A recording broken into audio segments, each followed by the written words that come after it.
The Two and Out CFL podcast with Travis Currah and Sheldon Jones starts now. Oh man, here we are live on YouTube on a Wednesday night. First of all, a shout out to the BC Lions Den podcast making the triumphant return. They've got the MOP, the MOC on the pod tonight. Feel free to check that out elsewhere on YouTube if you don't want to look at our big mugs, including one that one member of Two and Out Nation needs to kiss right on the mouth, Sheldon Jones, because of all of this free agent news in the CFL. You got to fill us in on this. Yeah, so it seems like our good pal Corey really wanted the Ticats to do something when it came to all these agreeing to terms with players, because it seemed like the Ticats were kind of missing out. And he sent out a tweet.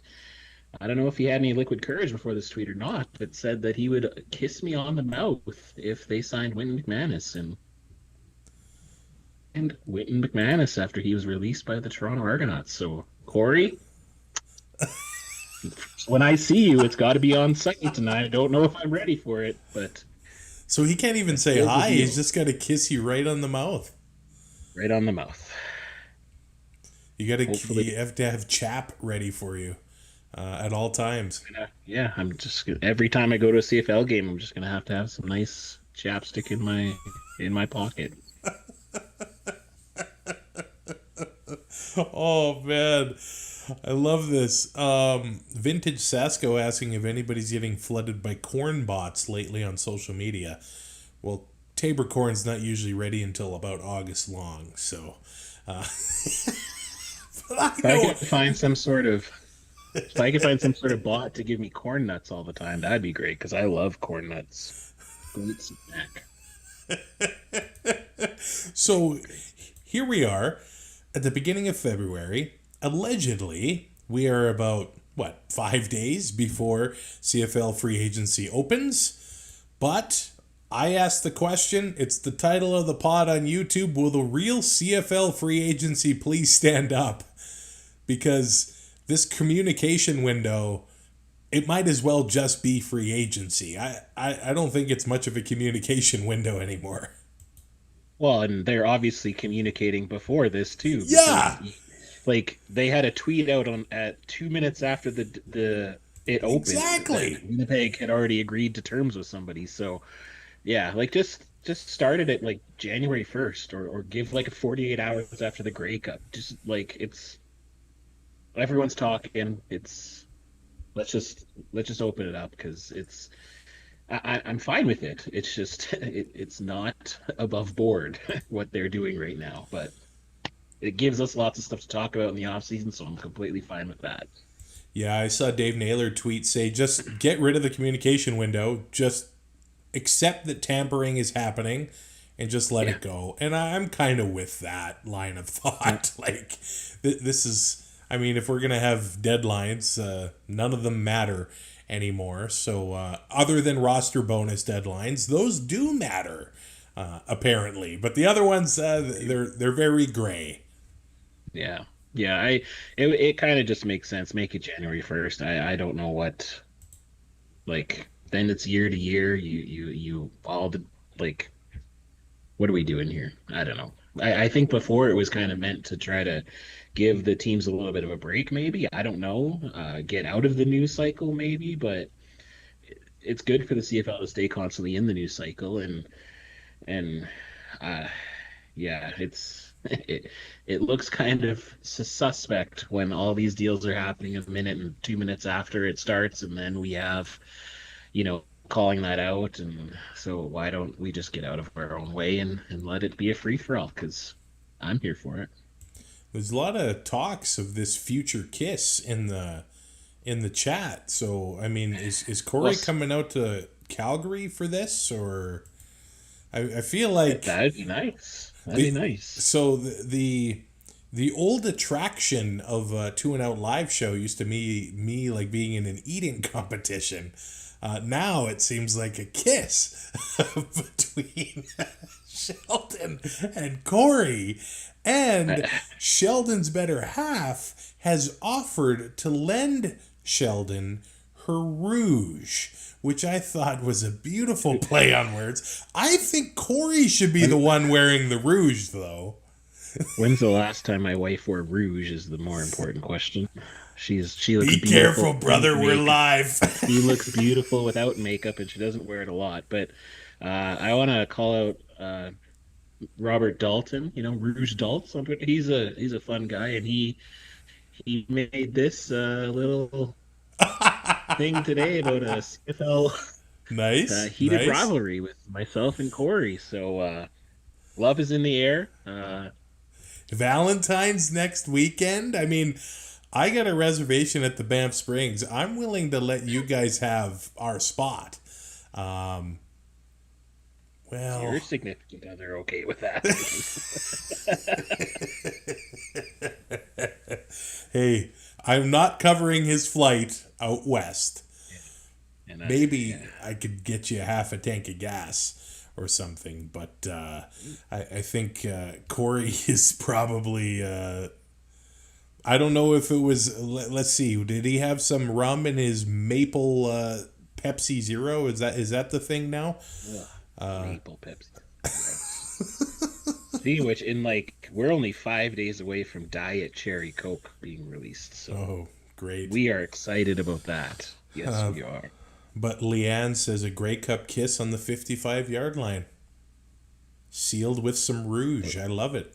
The last ever Grey Cup with a 55-yard line. Don't say it. Don't say it. Leanne also are they talking about a 2-minute kiss? That is a long kiss, man. Yeah, come on. It's are you into really... Big Turks? Are you into those Big Turks already? Big turds. Someone's got to eat them, and I just felt bad for the people who make Big Turks. I'm sure their sales are just terrible. So somebody had to buy them, and I'm glad I'm able to give them to somebody who likes them. Well, Tammy says a trip to Jasper would be nice, and Sheldon in all caps. Man, this the hole is just going deeper. It'd be nice. But Leanne adding, if you listen to the media avail with Ed Hervey, he does explain it. The actual window they're given isn't enough time to thoroughly vet the players to make sure they're a good match, which is interesting. So, I mean, we saw him at the Grey Cup. Maybe that's what he was doing. He was talking to the players that he's wanted on his team at the Grey Cup. And then as soon as the communication window was they put pen to paper. I also heard him talk about maybe teams don't even get much of a chance to respond and up their offer to try to keep them. You know what I mean? So it's an interesting time we live in. Yeah, I think when it was first introduced, that was a big key of it, so that these players would be able to go out and see what they were able to get on the open market, but at the same time the team would be able to match it, and we haven't seen a lot of teams matching ever, really.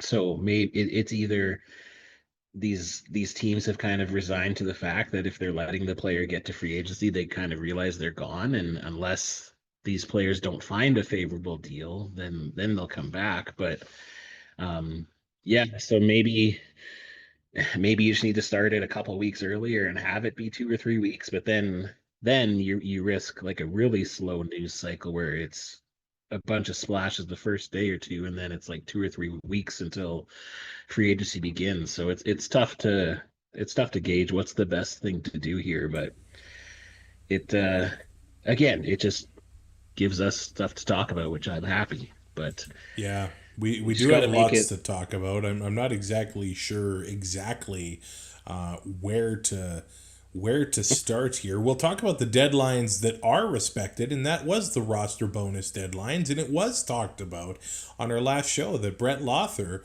would captain the charity hockey game, only to be released the next day by the Riders. With the team for a long time, he's near the top in accuracy when it comes to Rider kickers. Just got magnified with some struggles the last couple years, and it it's not working out anymore. So he got his ring, he got his championship, great in the community, but the Riders and him parted ways. Yeah, I'm fairly certain that like he probably knew it was coming. I'm sure they had communication because they that charity hockey game, I think he was one of the ones who started it, and so I'm sure that they wouldn't want to do him dirty like that. And he had some really nice words to say about the Riders after it was announced. I think it's kind of funny that they waited until Monday to announce it because there was myself and a lot of other fans out there who were kind of like, "Oh, they gave him the bonus and then released him." That was a classy thing to do to a guy like Brett Lowther, but then no, that is not the case. So, uh, but it just means it's time for an open competition for kicker in Saskatchewan, and I think as much as Brett Lowther is a first ballot Plaza of Honor inductee. Whenever they decide to do that, he'll definitely go in there. And like you said, he was great with the community, and I'm sure if he is done, I don't know if he is, but if he is done, I'm sure the Riders will probably find some sort of way to keep him involved locally if he stays local. But it's time for a new era in the Riders when it comes to their kicker, and I'm very interested to see how that's going to work out. Another roster bonus that didn't get paid out was Trey Ford with the Edmonton Elks, and he already has found a new home. He is close to home now. He is close to Niagara Falls. He will be backing up Bo Levi Mitchell in Hamilton with the Ticats. I guess he has a bit of a relationship with Bo Levi Mitchell. So, I mean, what better situation for him to learn from? There were some, and again, I don't know if any of this stuff is true, or maybe it's just online fodder among fans, but maybe the attitude and the willingness to learn and adapt wasn't there in Edmonton. But if you're there behind somebody like Bo and under Scott Milanovich, I don't think you can help but get better in that situation. So if he's the heir to the throne in another couple years, what better way to learn and grow than in that system? Yeah, I was listening to he had an interview with Justin Dunk on Third Down on their podcast, and it seemed like he's pretty excited about this opportunity, and he's. I know, like you said, there was some talk about maybe attitude and stuff like that in Edmonton, but honestly, if you want to look back at it, like I think he was done dirty there when it came to Chris Jones. I think certainly when it came to them drafting him, and then kind of it just didn't seem like they really did have that trust in him. I think they kind of waited too long to let him kind of go, and then he struggled a little bit this season or last season there. But I think a change of pace, a new scenery is good.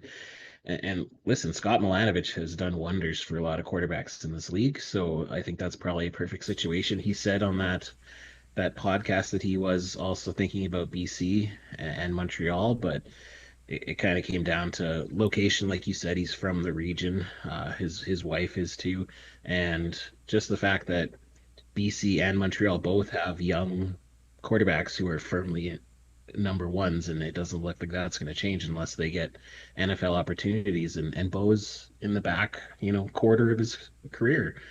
And if I was an up and coming quarterback, I'd love nothing more than to be under Bo Levi Mitchell's learning tree. So I hope for the best. And he was talking about he has like an Airbnb kind of business that he's doing renovations and stuff for. And I remember another former CFL player, I think it was Sebastian Clovis, just one of the Clovis brothers. Anyway, he had a TV show on Home and Garden Network television. So maybe this is something that he can do for some marketing too in the off season and stuff like that. So marketing and Trey is one of those guys that you can market. So it's good to hear that he's positive about the situation, and I hope for his sake he is able to make the best of this kind of second chance. Tim Capper of the Alouette Flight Deck saying in the chat, the roster bonus should be or will be a thing of the past. Players are getting their money with the signing bonus. The yearly tradition of players being let go is just a gut punch. Yep, that's very fair. I think it was in there sort of as like designed to be an early start to free agency. Like if your team pays you, well, you're going to be on the roster for the upcoming year. If not, you get an early start to free agency. But with this communication window, everybody's got an early start to free agency. I don't think it matters. Well, yeah, and that's the thing. Like you would think that the agents, because the agents have it in there for that purpose exactly, so that they're able to get a head start. But you might see, I don't know if it'll go away necessarily. However, maybe it'll be earlier in the year that these agents will try to get it in there, just so that these players aren't getting released so close to the tampering window. There have been a few retirements that kind of came out of left field for me. It kind of does happen every year. We'll start with the fullback, Tanner Green. 7 seasons with the Edmonton Elks. The fullback, Lacombe, Alberta product. Tough, big guys, no longer going to be with the green and gold. I love those stories of those local players, basically playing with their hometown team. And the same story in Montreal. Marc-Antoine Dequoy retiring from the Canadian Football League at 31 years old. This one really surprised me, man. I'm seeing here, and this is the article on 3 Down Nation. He said there was a genuine desire to return, and we had an agreement on the table, but after discussing with my loved ones late into the night, I realized my body was no longer ready for that kind of sacrifice. I'll never forget the fans of this city and all the love they gave me throughout my career, and I cherished every second of my time in Montreal, and I leave at peace with a clear mind, of course, with a Grey Cup ring on his finger as well, beating the Winnipeg Blue Bombers in Hamilton a few years ago. So, I mean, good for him. I feel like maybe it's becoming a little bit more of a trend where players walk away when they can still walk away, and they're not forced to step aside from a game that's very, very punishing. All the best to him in the future, but definitely not something I was expecting. Yeah, it has become a little bit of a trend, and it is sad, but I'm glad that these guys are able to walk away, and a lot of these guys, part of the reason is they are able to find, lucrative employment when it comes to their off-season jobs and stuff like that. So sad to see, but even sometimes these guys will retire early and then realize they missed it and come back. Like there's a kid that I used to coach football when I was a lot younger. His name's Nick Daly, and he retired, and now he has actually signed in the Mexican Football League. So maybe he's making a little bit of a comeback here.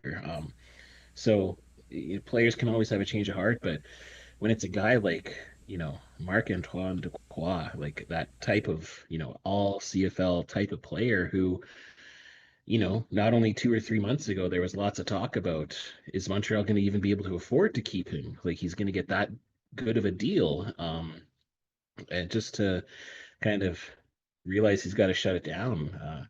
Football's a tough sport, and yeah, good on him for realizing that he's ready to leave, but it leaves a hole when it comes to marketable Canadian players. Again, broken record. I'm going to talk about this all the time. Sorry. Like these are the type of guys that we need to market in this league, and losing another one of them is not ideal. I kind of wonder if this caught the Owls off guard a little bit too. Austin Mack went away and signed in Winnipeg. Yeah. I know he's American, and the Canadian situation there with the ratio breaker, but that is really, really interesting. I wonder if the Owls would have been able to table something better for Mac. Yeah, definitely possible. Because you have to think that that money that you have there set aside for him, yeah, you probably have at least half of it to play with, because you're going to find a guy to replace Dequan, and maybe Tim can help us out with who that might be. But I'm sure he's going to be probably around half the salary that Dequan would have been. So yeah, that extra money could have saved. You could have kept Mac there. As we stay with the Montreal Alouettes, they've announced that Anthony Calvillo will take over the offensive play calling. To this point, Jason Moss has been doing that job. So one of the greats in our game advances in his coaching career. And another, I guess, Edmonton connection in Montreal is AJ Gass has joined the Alouettes coaching staff as a linebackers coach. It seemed to have ended pretty ugly with the Edmonton organization, but I think this guy's got a lot of fire, a lot to give, and a big addition to the Alouettes coaching staff. Oh, for sure. When I remember watching him as a fan and seeing how fired up he was when he played, and if he's able to, rein that in and bring that intensity to how he coaches and to get his players to play at that level, that's nothing but good for Montreal. And about Anthony Calvillo, this is another kind of trend we're seeing now where coaches are kind of giving up a little bit of the reins, which has been opposite of what's been happening. A lot of these head coaches seem to have been coming in, like Corey Mason, Saskatchewan, calling the defense, and this year he's relinquished that, and so I don't know if this is just a move to keep these coaches a little bit more happy, to keep them to stay there, or if it is just some of these head coaches realizing that they need to have a little bit more time for the rest of their team as well. But I always like seeing these young, and I guess Anthony Calvillo is not so much young, but it's good seeing these coaches getting some more opportunities and more just to be able to help contribute to the team a little bit better. Yeah, and Brad in the live chat saying, hey, Mac was under contract, but they chose to release him rather than pay a bonus due to him and pay for that inflated contract, as he has been injury prone over the last couple of years. Very, very fair comment there. Before we get to like all of these signings, and there are a lot going on here. Nike signing a deal with Football Canada for flag and tackle football at the national and developmental levels. That's a pretty big partnership for them, as flag football will be making that Olympic debut in 2028. We'll see who's going to be donning some of that gear in a couple of years. Yeah, we saw Paul Appolise tweet that out today, and he seems pretty excited about it. So I'm happy too. I think it's more than just getting them in Nike clothes. There's some extra marketing, and there's some money for development as well. So that's great news that they're able to recognize that Football Canada is deserving of that opportunity. Vintage Sasko asking about some of the bobbleheads I have behind me. So I feel like I should do a tour. There's no Golden Girls bobblehead there. They should all be visible. Maybe I'll do that. So John Cornish directly over my left shoulder. There's Trevor Harris. There's a Mike McCullough. There is a Doug Flutie. There is a John Bowman. There's an Adam Bighill while he was wearing BC Lions colors. There's myself with the green and white wig. It's a Pilsner bandana, but the company wouldn't put the Pilsner on it because of copyright. There's an Andrew Harris. There's a Wally Buono. There's a George Reed. There's a Michael Riley. There's a Darrell Walker. And there is a John Gott chugging a beer. And Sheldon has a Chewbacca. I have a Chewbacca. I have a couple somewhere, but they're not near me. But I also just found out today that Tammy and I are going to Toronto for a Jays game, and she's going to Bruno Mars concert. And they just announced today that it's Vladimir Guerrero bobblehead day. Nice. And the bobblehead is the baby Vladdy in the Expos jersey.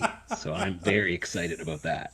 Oh, he says, "Oh, it's not Sophia from Golden Girls. It's Wally Buono." That I'd like my I John cannot Cornish picture that. bobblehead signed, but he still has me blocked on X. You should turn it around and paint it so that his pants are down. So if anybody can put in a good word with John Cornish for me, those were that was like 15 years ago. Water under the bridge.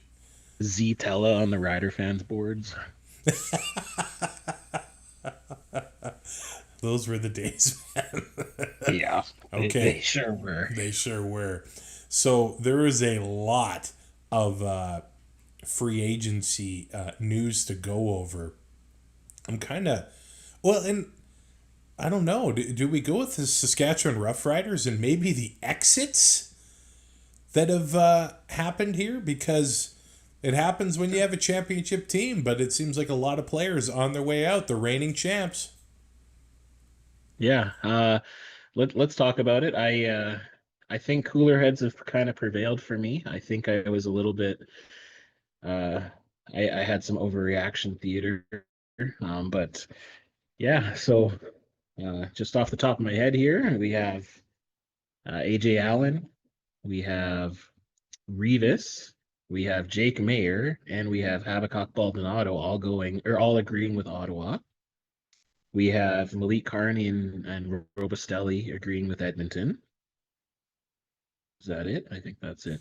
Did Tommy Neal go to Winnipeg? Oh yeah, sorry, Tommy Neal. Yeah, Tommy Neal to Winnipeg.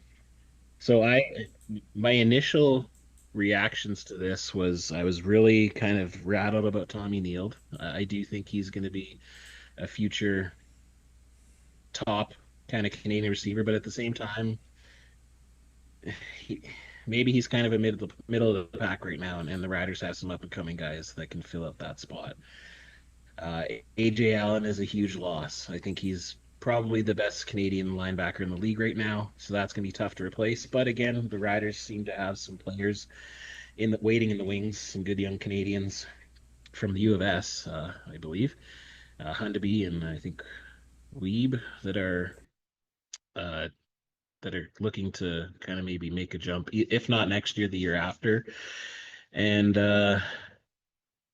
Revis kind of I kind of said he was a must sign after we lost a couple of those guys, but I think he played well at safety, but I think they're obviously going to go back to making that a national spot with them re-signing Lacombo and having Ford healthy hopefully next season, and then Brooks Jr. kind of played really well at the linebacker spot that Revis was playing in. So, and then Jake Mayer is I think him going to Ottawa makes sense. Dinwiddie was in Calgary when they were kind of bringing him in there, so that makes sense. So listen, the Riders were able to re-sign like 24 of their free agents. I think the only All-Star they didn't get back is AJ Allen. Maybe I don't think Revis was an All Canadian or All CFL. Maybe Carney was. I don't know, but. And again, Robustelli, I am pretty high on Robustelli, but at the same time, he still. It's not like they really gave him a chance to be a starter. He was playing when other players were injured, namely Keyshawn Johnson, who the Riders were able to re-sign. So I hope all these guys do well. It's sad that they're not going to be Riders anymore, but like you said, when the team wins a championship, you can't keep the whole team because a lot of those players want to get paid. And with Malik Carney especially, I think like $270,000. Great for him that he's able to get that, but that's I think too much for the Riders at this point. And Edmonton needed that help there when they decided they're kind of going to move on from Serezna. So I think some of that money definitely goes there. And yeah, I think all things considered, the Riders made out pretty good when it came to their free agents.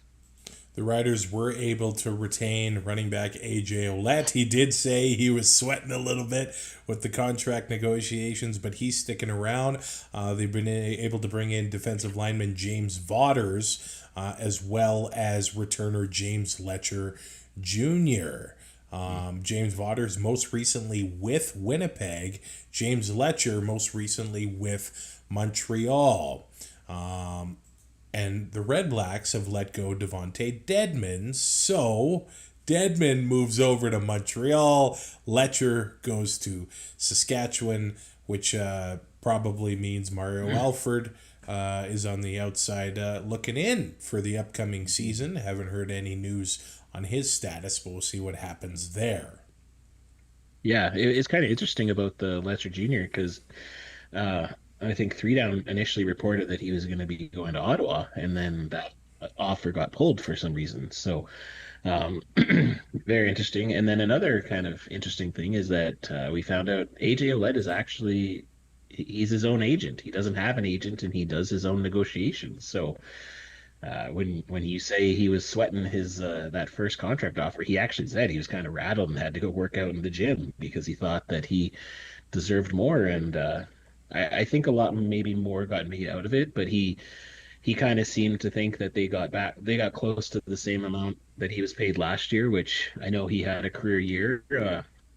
However, the year before wasn't a career year, so maybe keeping it kind of the same is kind of where it should be. Maybe they added a little bit of more incentives, who knows? But I think he also realizes that when you're a Saskatchewan Roughrider and when you succeed as a Saskatchewan Roughrider, the potential monetarily benefits kind of outweigh your contract a little bit. I know there's certain companies in Regina that use him for that use him for advertising, and I took my wife out for supper to celebrate her finishing her online course for event planning and stuff like that, and we were just sitting there kind of chilling with our Billy Miner pie, and then out walked AJ Ouellette, and we saw him, and he was actually out for supper with one of those companies that pays him to be in their ads. So good to see. And again, I'm glad that AJ was able to come back. I wish both AJs, but one's better than none, right? And you know, Sheldon only dines at the finest establishments, the same as the Saskatchewan Roughriders. So Sheldon's he's doing all right for himself, hanging with the bigwigs. Yeah, that was a great night. Got to go to the keg. We had we got there at happy hour. I didn't realize it was happy hour, but we sat in the lounge. So my wife got a nice prime rib sandwich for only $27, and I got a nice keg dinner with like a steak with the Billy Miner pie included for only $55, and I had $100 gift card for my birthday last year, so our bill was only $10 at the keg. And let me guess, you tipped off of the 10, not the. Hell no. She got a nice, I think, a $17.50 tip. She got a $1.50 tip because that's all you paid. I did do that one time, and I felt horrible. By accident. By accident, yeah, and I felt horrible. I went back and I gave more money. But when you can go to the keg for $10, that's or $27, I guess, with tip. That's a pretty good day. Andrew's joining the live chat on YouTube for the first time. Welcome to the family. Hello. He says, I think Ottawa is going to surprise a lot of people this year. My fellow Argos fans are about to find out how important Dinwiddie was. So let's look at the RedBlacks, who have been very, very busy in free agency. The only thing I'll say is that over the last few years, it seems like the busiest team in free agency, it does not seem to translate to results in November.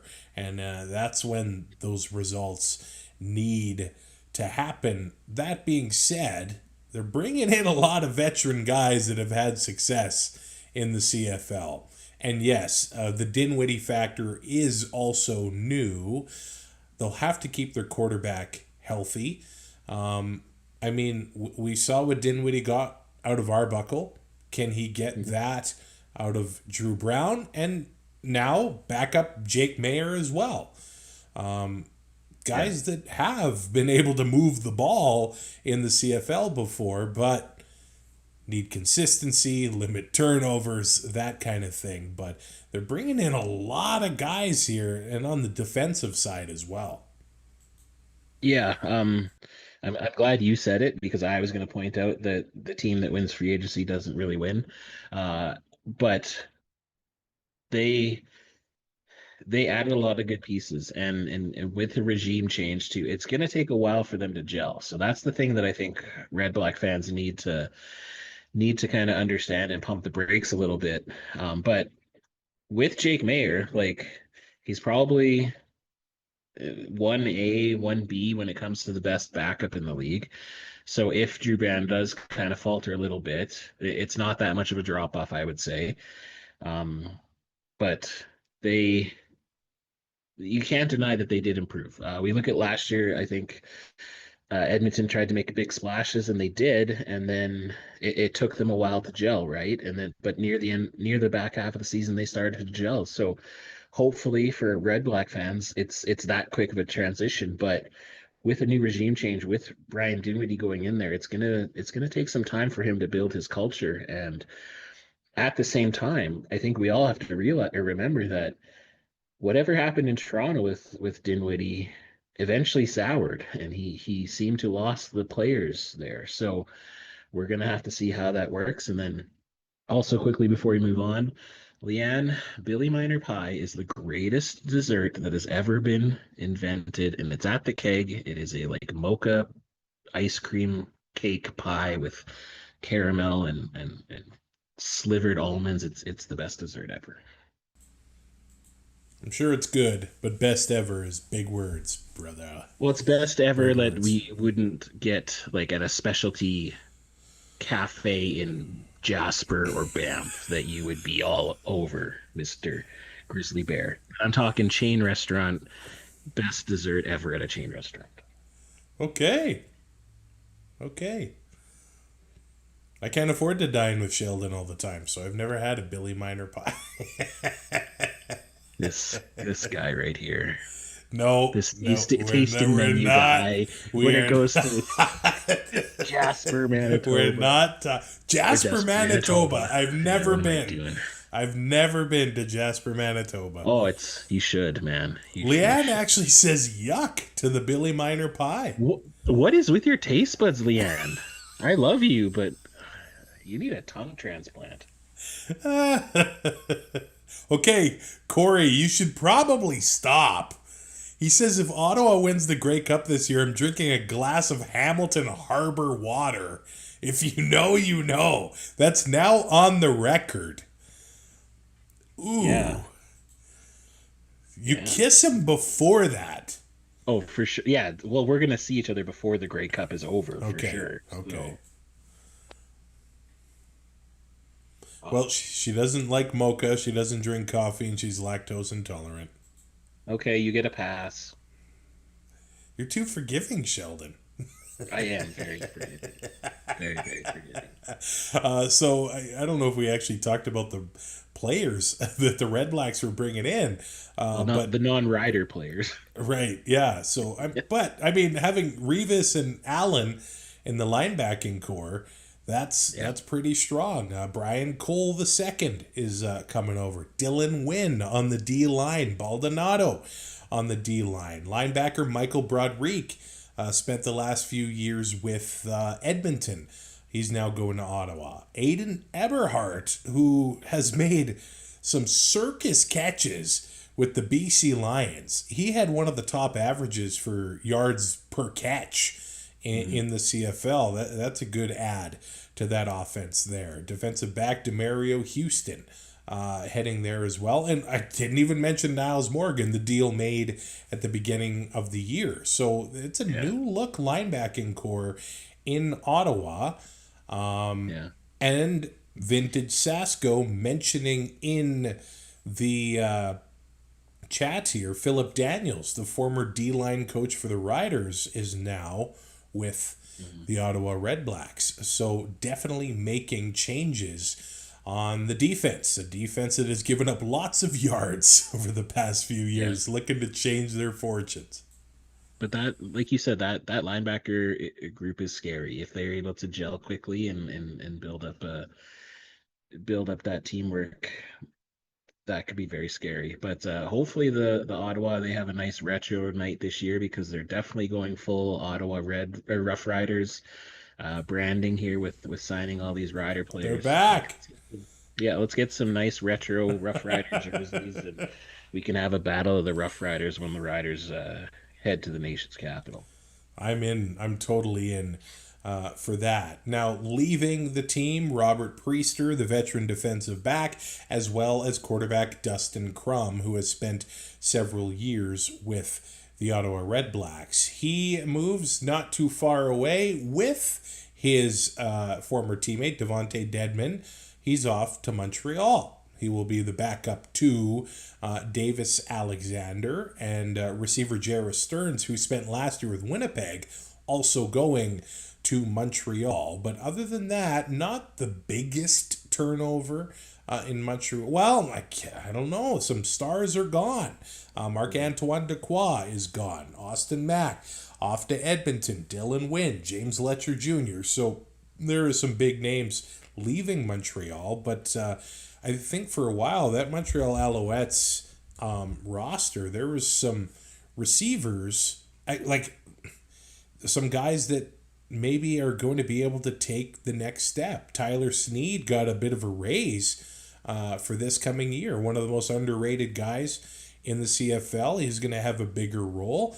And now a few more of those guys are going to be able to take to next step, like Cole Speaker of the Alouettes. If they're able to retain him, he's probably going to have himself another or a career year with that offense, as he'll just have more opportunity as long as Davis Alexander is healthy. I listened to his media availability a couple of weeks ago, and at that time hadn't done too much yet on that hamstring. Those soft tissue injuries can be a bit of a beast, but I mean, training camp's still a little while away. Hopefully he's all good to go for then. Yep, still undefeated when it comes to regular season, so they got that going for them. But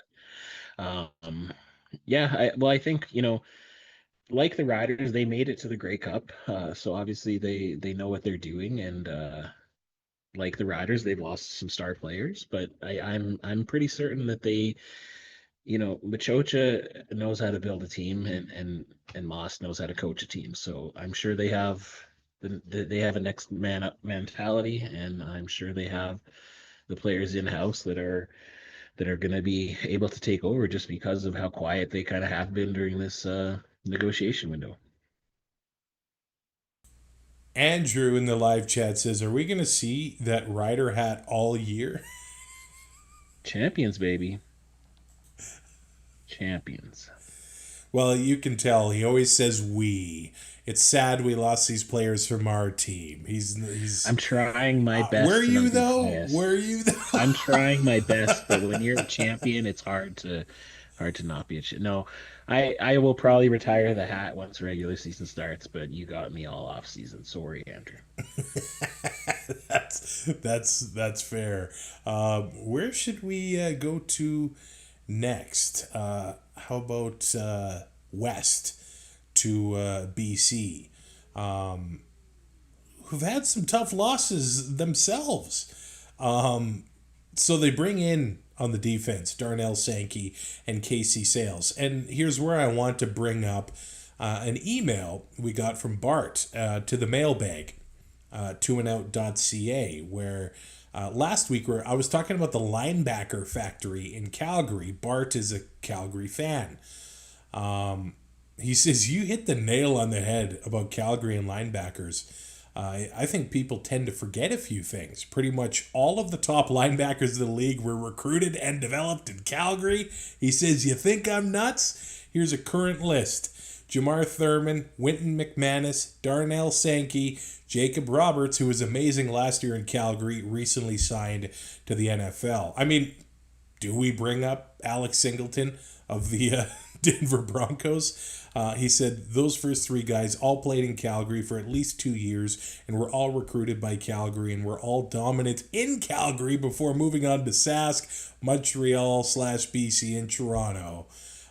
Or who knows where, because McManus is still a free agent. So we will have to talk about that news still to come on this show. But he says when it comes to bringing in American linebacker talent, Calgary wins that derby over the last decade with those three guys alone.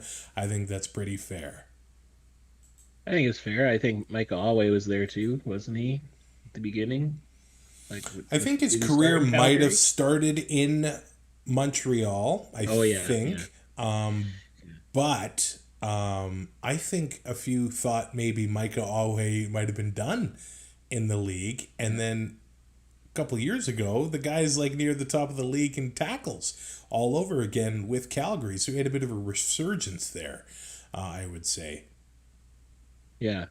I think that's a fair point. I honestly though, like Calgary just in general, like I don't think it's just linebackers, but Huffnagel, when he was still GM, he was excellent when it came to finding talent, and they would always move on from a player a little bit early just because they found that next guy. And so I don't disagree with Bart. I think Calgary has done a great job when it comes to finding these players.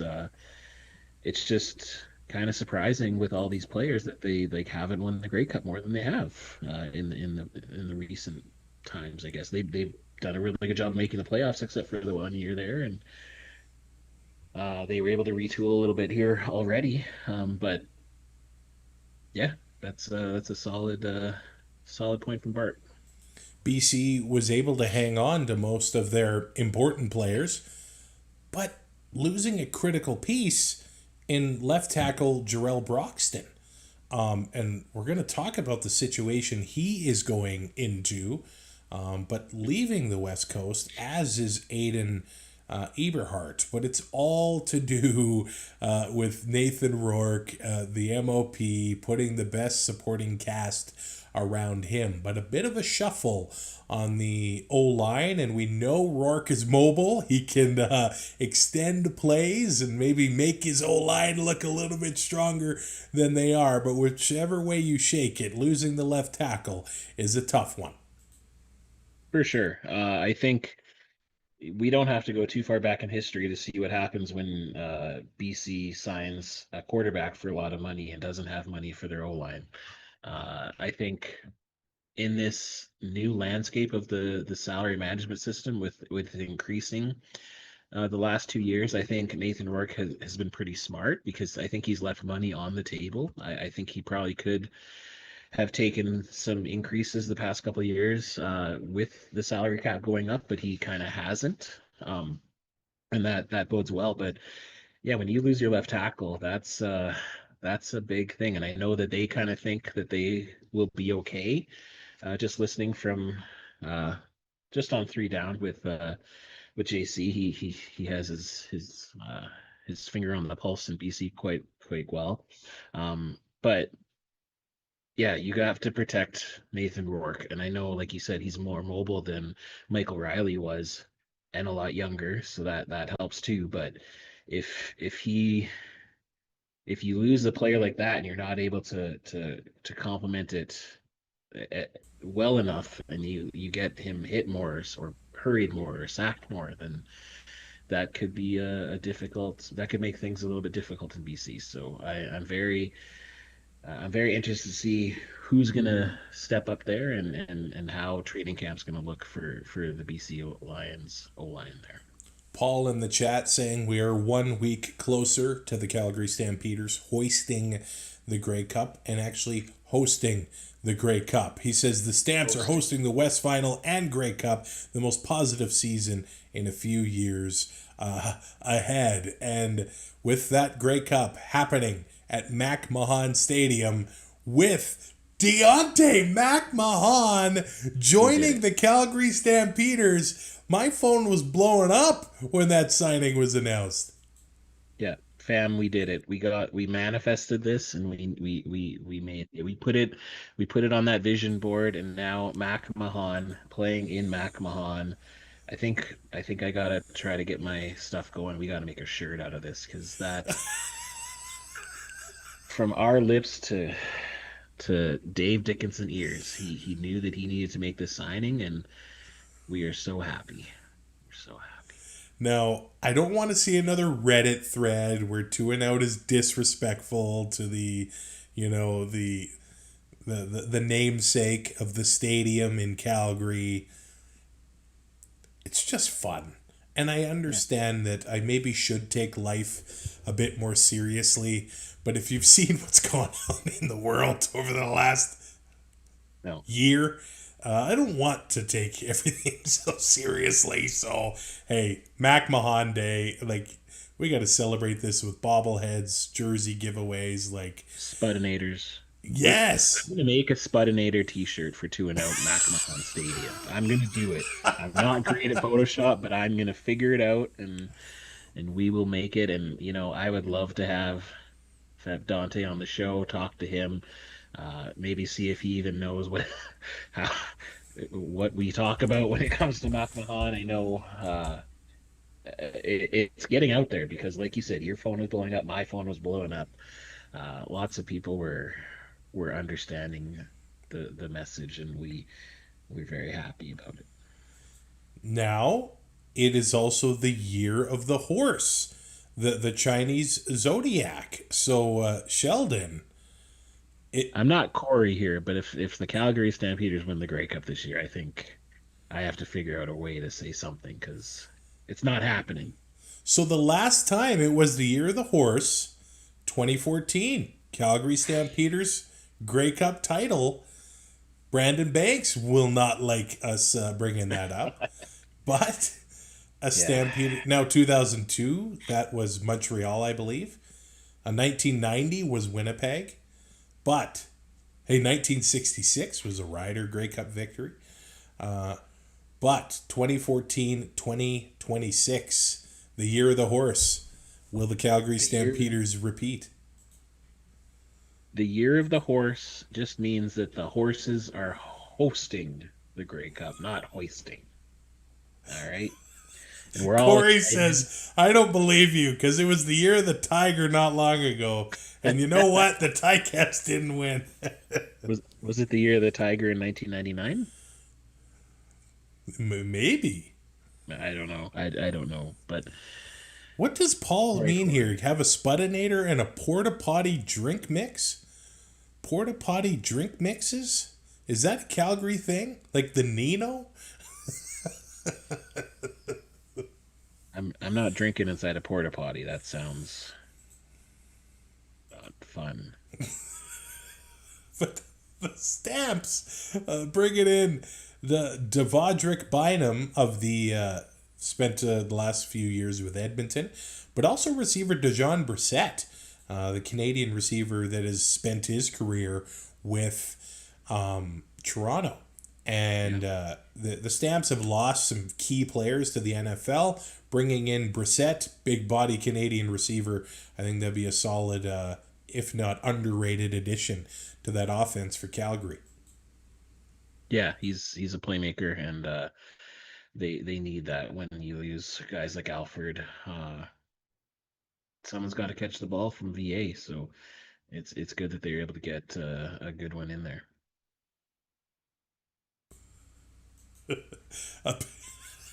So bring a flask and mix your drinks in the porta potty. Okay. Oh, okay. I guess you get some extra scent. One of the funniest porta potty stories ever was it after a WrestleMania or a Raw in Philadelphia, Sheldon, where we're standing in line and nobody is in the porta potty and we're waiting for somebody to come out. Finally, somebody checks. Nobody was in there. I think that was after SmackDown, to be honest. Okay. Was it the first night we were there? No. I don't know, but yeah, we were pretty rattled once Taylor checked and saw that there was nobody She's in like, there. I'm checking. Nobody's in there. Because I had to go. I He was, did. but at least we had that guy rocking the drum set though that we were Yeah, listening to while online. That was cool. it was nice. Let's go up the QE2 to Edmonton, where, yeah, the Elks have been pretty busy bringing in receiver Austin Mack, reuniting with his Grey Cup winning quarterback, Cody Fajardo. So they have that connection there. But the Elks and the Ticats almost doing a backup quarterback swap. Taylor Powell goes to Edmonton. Trey Ford goes to Hamilton. I still think Taylor Powell has a solid future in the CFL, and being behind Cody Fajardo in Edmonton could be an all right fit for him. Yeah, that's another quarterback where he's probably in the back quarter of his career, right? So, and I think maybe he doesn't want to get this because it happens where we designate kind of the next backup to be the next guy, and it doesn't happen all the way. If you go back, I think of like James Franklin and even Arbuckle to an extent. But Taylor Powell, I'm just gonna be honest, he was the quarterback that I was hoping the Riders were gonna target.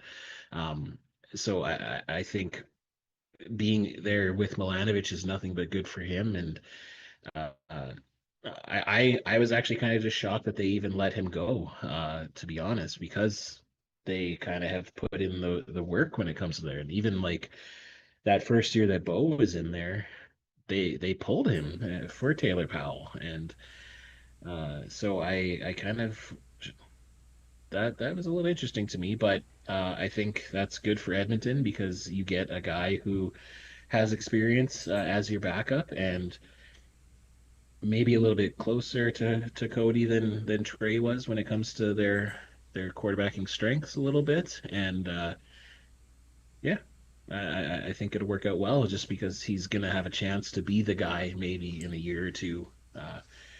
Where I guess he would have been in that situation in Hamilton too. So it's not like he went to a situation like in BC or Montreal where you have the established guy who's going to be there for years and years. So good for him to move west and get a fresh start. The Elks making significant changes in the trenches, bringing over 3 linemen from Hamilton, Brandon Bordner, Jordan Murray, and Coulter Woodmansey. And then on the D line, as they part ways with Jake Seresna, who signs in Winnipeg, they re-sign Jared Brinkman, and they bring in Malik Carney, who was near the top of the league in quarterback pressures with the Riders a year ago. So a new look team in the trenches. You can see that's where Ed Hervey is really trying to build things and bring in more big receivers. Joe Robustelli, not a small guy. Brendan O'Leary Orange spent last year with Hamilton. I can remember one week I picked him in fantasy and he had like a career week. But he's what I'm saying, he's Canadian. He's a big target to have on the field for the Edmonton Elks. But they have been pretty busy in free agency. They're going to want to get that run game going, obviously, with Justin Rankin, Javon Leake back in Edmonton. Keep Cody on his feet. The guy has taken some of the most punishment in the CFL over the last decade or so, so they got to want to protect him. And then also get to the quarterback. That was not happening. They had some great guys on the D line and the linebacking core, but they couldn't get sacks for a good portion of the season. So Jonathan Kongbo, Jake Seresna have moved on. Malik Carney gets added to the fold. But yeah, trenches are changing in Edmonton. Yeah, that's that's where you win and lose the games, and a lot of teams are starting to have a lot more D line and cycle them through to keep them fresh just for the pressures. So um, yeah, Ed Hervey, it's interesting. He didn't want to pay Eugene Lewis a couple of years ago, but now he's willing to pay Mac and he's paying Carney. So he's obviously opened up that Ed Hervey checkbook and during his Ed Hervey window, and he's bringing in these players. So I think their core is still there, and their core really bonded last year, especially halfway through, like we said earlier. And so if these new guys are able to gel with them, they could be trending up this next season. All right, where do we go next? How about Winnipeg? Do we have to? We did talk about them bringing in receiver Tim White previously, but a pretty good, crop of veterans here. Jarrell Broxton comes over from BC as their starting left tackle a year ago, but they have signed Stanley Bryant. Broxton has played left guard and left tackle. Are they going to be able to keep both of these guys? If they do, that is a formidable left side of the O-line in Winnipeg. But it does feel like something might have to give there. That's a pretty interesting one. Yeah, with the amount of money that they're paying Braxton, I think he's probably going to be the left tackle. So I think it's up to Stanley Bryant if he's willing to move, because I think we were kind of all surprised that he's back again. I just don't know if he's going to be wanting to move inside. I don't know if that's any easier for him at his age or not. But yeah, that's a lot of I would assume money when it comes to your O line. But Zach Clare needs to be protected, and he needs to have time to find his receivers. So we'll be very interested to see what happens in training camp with that perceived battle on the O line. Vicky, Bomber fan in the live chat, saying, "Hey, it's good to see Kyle Walters wasn't sitting on his hands this year. Some exciting signings for the Bombers so far. It does suck to see James Vaughters gone, though. Yeah, Winnipeg has not been active in free agency for quite some time. So this is definitely a change of strategy from them. I think some Bomber fans would have definitely have liked to have seen them a little bit more active last year in the Grey Cup hosting year, but they seemed like they were okay with where they were going forward. I see Jake Serezna as the D tackle doing a lot of good things for Willie Jefferson on the end. I see Jarrell Broxton, the addition to the O-line, doing good things for protecting Zach Collaros and opening holes for Brady Oliveira. And then also bringing in some veteran receiving talent. Dalton Schoen's not going to be back. It looks like he wants to continue in football, but he's not going to be recovered until around Labor Day. So we'll see what happens with him going forward. He might not get on with a team until midway through the season. But bringing in a guy like Tommy Neild and Tim White to what they already have in Ontario Wilson and Nick Dembski, the Bombers have made some good changes here. But that West, it's it's gonna be a tight division this year, and again, sometimes the most active teams in free agency struggle a little bit. We'll see what Winnipeg can do right out of the gates. Yeah, I think, like you said, this is probably a year too late, in my opinion, for them to actually realize that they needed to go out into the world a little bit more than keeping everyone in. But I think they realize their window is getting shorter when it comes to being able to win with this core group that they have. So, as a Bomber fan, I think you do have to be excited that they, uh, as Vicky said, that Walters wasn't sitting on his hands. I think maybe they realized that they almost lost Mike O'Shea, and I think that maybe he needed to get a little bit more fresh toys to play with, if you will, on the field there. But like you said, this West Division is going to be a dogfight. Honestly, at the East Division too. Like I think every team, maybe you could argue that Hamilton hasn't, because they've lost a lot of players, but they have got a couple really good gamers. I think Toronto's been pretty quiet, but they they kind of still have their core, and with a new head coach, you don't know what's going to happen. New coaches in general, But every other team I see getting better, at least on paper, just with the players that they're signing. Lots of star players on the move, but some of these teams are just signing their core players too. So parity is a great thing for the league because you want it to be an any team can win at any time kind of situation. But uh, yeah, Winnipeg looks better, Edmonton looks better, Calgary, we'll see. They lost a lot of players. BC, again, we'll see, but they got a lot of players. Yeah, like you said, it's dogfight when it comes to the West. Let's go to Hamilton here. We're overall pretty quiet so far. They do bring in offensive lineman Chris Kolinkowski, who spent the last few years in Winnipeg. Honestly, the list of players that are leaving, including the 3 on the O-line going to Edmonton, as well as receiver Brendan O'Leary-Orange. Veteran D-back Deshaun Amos. The running back Greg Bell going to Ottawa now. In comes Trey Ford. In comes Wynton McManus, a game changer at linebacker. I know Devin Varasek, the rookie linebacker for the Ticats, he's trying out the NFL here. McManus and Ford, hey, they could be good additions to the locker room, and I'm curious to know what Hamilton fans are currently feeling right now. Hey, they bring in maybe one of the best free agents out there in Wynton McManus, an absolute leader and a baller on the defense. But is it enough? That's my question. Yeah. And again, I don't know.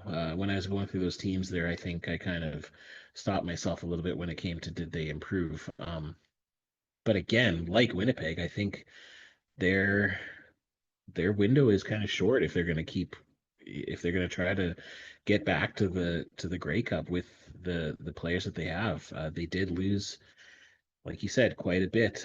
But again, Bo Levi Mitchell is playing the best he's played in his career, I would say. And so if he's able to find receivers, I know, Tim White being gone is not ideal, but like we've seen in the chat, I think he had a lot of costly drops that I think Hamilton fans were getting kind of tired of, and so it'll be interesting to see if Elks fans are feeling that way. But if Corey is feeling comfortably numb, that's good. There's nothing wrong with being comfortably numb. A little Pink Floyd, nothing wrong with that. I know he's pretty tired. He's up late right now, so we appreciate you. But yeah, we're gonna have to see what happens because I see 2 other teams for sure in the East that got better on paper. Or well, maybe not. Did Montreal get better? I don't know. They kind of stayed the same. So if Ottawa does improve, if they are able to get it together, then if Toronto and Hamilton are kind of fighting it out for playoffs again, like who knows what's going to happen in the East there. Corey saying, so now you can win the offseason. Something, bias against team. And I'm sure he's sarcastic.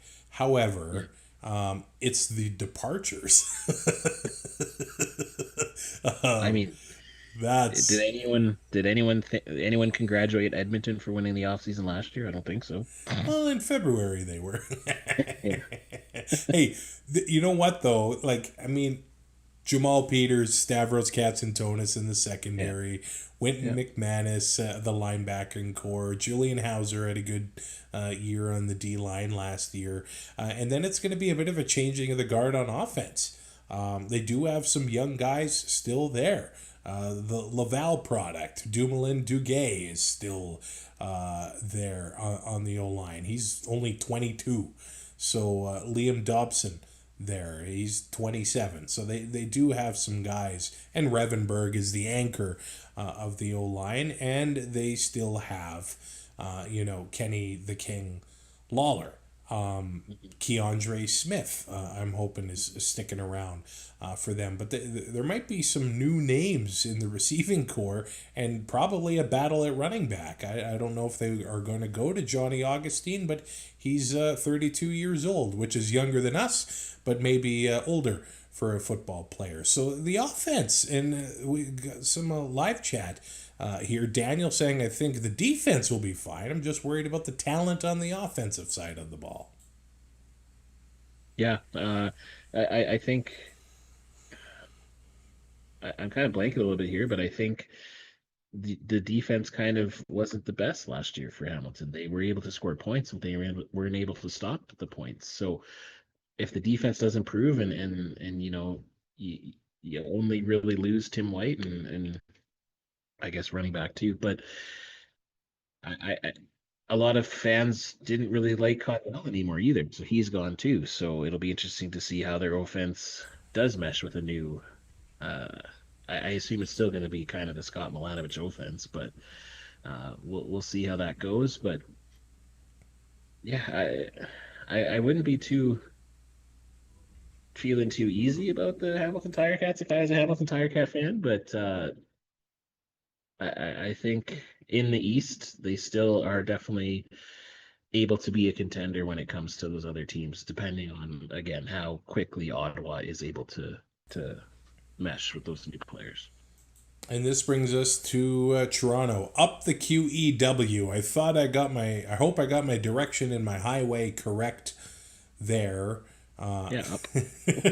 But Toronto has agreed to terms with Deshaun Amos, formerly of the Ticats, Robert Priester, formerly of the RedBlacks, Jonathan Kongbo, formerly of the Elks, and bringing in Adarius Pickett, the party starter, back in Toronto, previously with Ottawa, and before that with Montreal. And Toronto. He's kind of touring the East Division. The offensive lineman Dakota Shepley, back in the CFL with the Argos. Dwayne Hendricks on the D-line, and Peyton Logan reported to be joining the Argos as well. They're probably the biggest question mark team in the East. They got the new head coach there, and Jim Barker saying that Chad Kelly is 100%, and they're expecting him to be the starting quarterback in 2026. So with a quarterback, not saying that Nick Arbuckle was not capable of doing it, but man, Chad Kelly, he's made some stupid throws in the CFL and collapsed in the playoffs in the East Final. Alouette fans will know that one quite well. But I don't know what to expect out of this team. It seems like a whole new culture, and that could be a positive for them. Yeah, he's gonna have rust too, with not playing for a whole season, and I'm gonna assume he's probably gonna have some trepidations about his leg after missing a whole year with that really badly broken leg. But yeah, like you said, I don't think Arbuckle was the problem last year. I obviously think that there was some issues when it came to players and Ryan Dinwiddie, and that room wasn't gelling when it comes to coaching and players. So we'll have to see what Miller is able to do with establishing that new culture there. And uh, I think not having John Murphy there, having Barker come in, I think it's pretty clear right now that Pinball is not really the GM. He's just the public speaker when it comes to the team. So I think it'll be interesting to see what kind of contacts Barker still has. But yeah, it kind of all depends on how Kelly buys into this new change, and if they're able to keep Kelly out of the negative press and just concentrating on football. And yeah, because they still have dynamic players. They still have good players on defense. They got some of those players back who had left previously. So again, when we say that the West is a dogfight, I think the East might be a little bit more of a crapshoot when it comes to, because I don't really know where anything's going to really lie at the end of it. Just quickly scanning over the free agents left in the CFL. And yeah, there is still quite a few that are out there. So a lot of signings still to happen. There will be some new names coming for training camp, and the draft is in short order as well. But it seems like the bulk of the big names already signed during this communication window. Yeah, a lot of the guys off the board the first day, second day maybe, but yeah, it's I always look forward to this time of the year. I like, looking at these rosters and the depth charts and seeing who plays where and who might be some of those players that are on the bubble when it comes to training camp. I think this has been a really good offseason when it comes to just constant news. I've really liked that. Yeah. It's kind of the CFL has been in the news cycle, which is awesome because right now it's Super Bowl week coming up here, and I think having this communication window and free agency starting literally right after the Super Bowl is done, which is awesome, just to keep going. And then sooner, like within a month or so, we're talking the combine, we're talking draft, we're talking getting close to preseason. So this is we didn't really have that much of a lull in the off season, which is awesome. I don't know. Should I mention some of the names in the CFL that are familiar to fans still out there? Let's do it. Okay, Jeremiah Masoli, O-lineman David Foucault with the Lions, Jalen Edwards-Cooper with the Lions. Who else? Curly Gittens Jr. is a pending free agent receiver with the Edmonton Elks. That's an interesting one.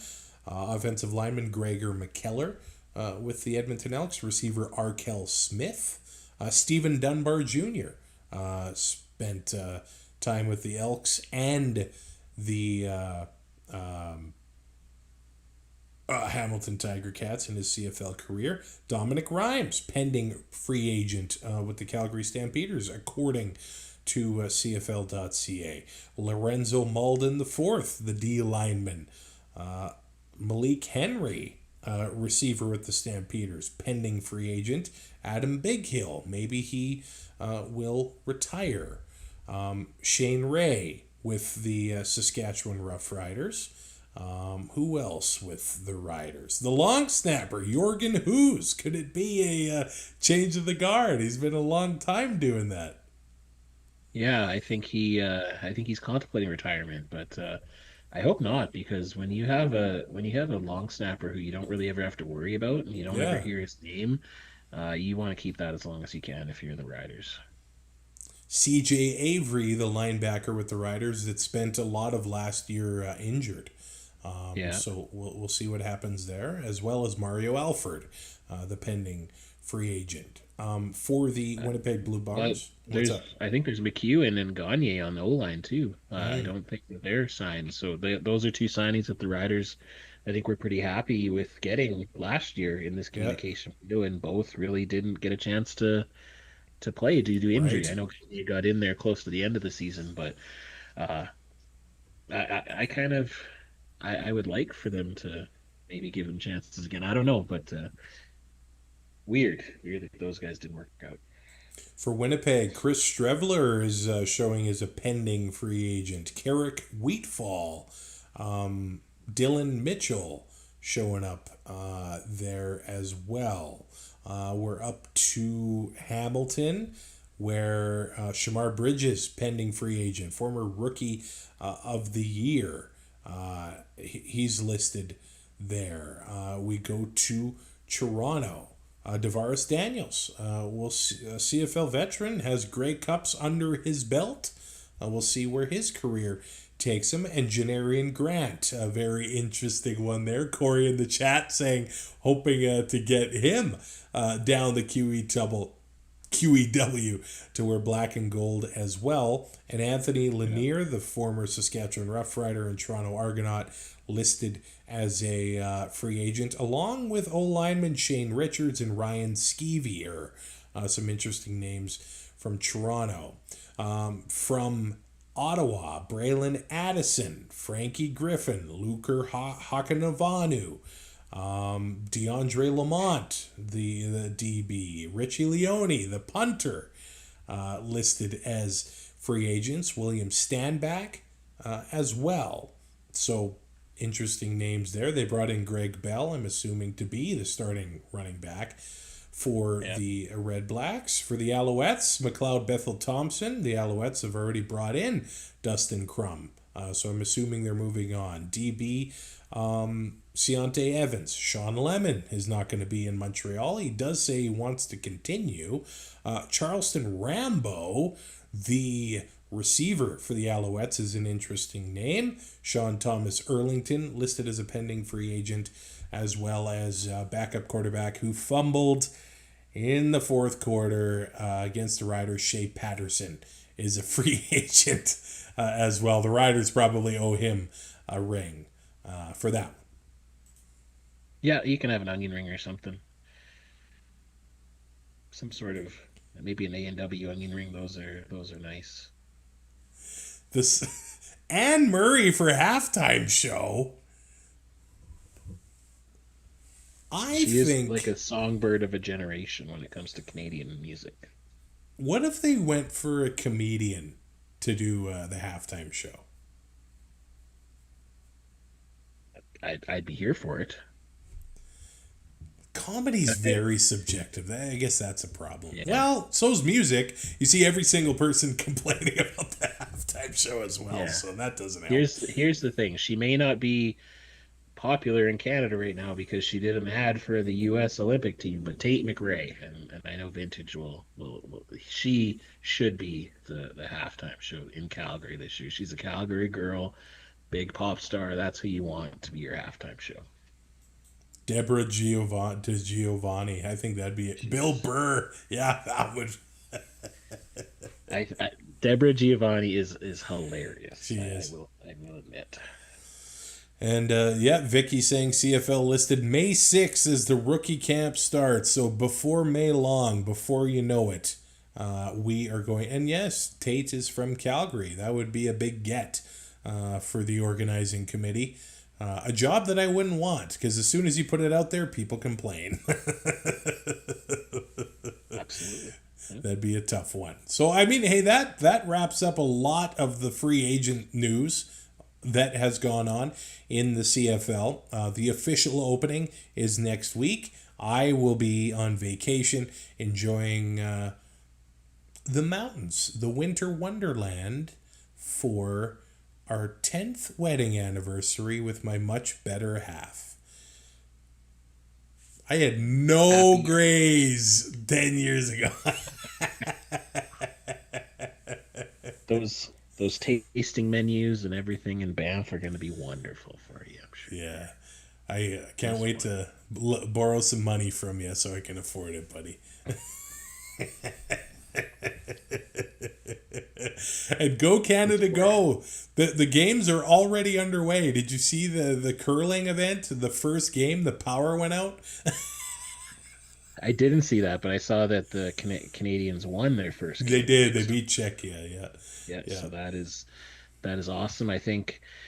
It's kind of the Olympics crept up really quickly here. I think a lot of us were kind of making funny jokes about the hockey rink not going to be ready and stuff like that, but it's kind of come quick. And next Thursday, that's the big day for hockey. But it's good to know that there is curling and stuff like that already happening. So check it out. I know it's early in the morning for us because it's in Italy, but I think hopefully this is a good winter for Canadian Olympic athletes. Sorry, I got distracted. I was typing a message in the live chat. So that's okay. You can rate, review, and subscribe to Do It Out on your favorite podcatcher. Join us on YouTube as well. Sometimes join in for these live celebrations. And we have a good time. And you always add to the show. So thank you so much for supporting. You can go to toandout.ca, get the links to everywhere the show is, and to support the Patreon as well. For Sheldon Jones, I'm Travis Currah. Happy anniversary to my lovely wife, Taylor. And we'll talk to you soon on 2 and Out. The 2 and Out CFL podcast is written, produced, and hosted by Travis Currah and co-hosted by Sheldon Jones. Subscribe to 2 and Out on all major podcast platforms and YouTube to keep up to date with future shows.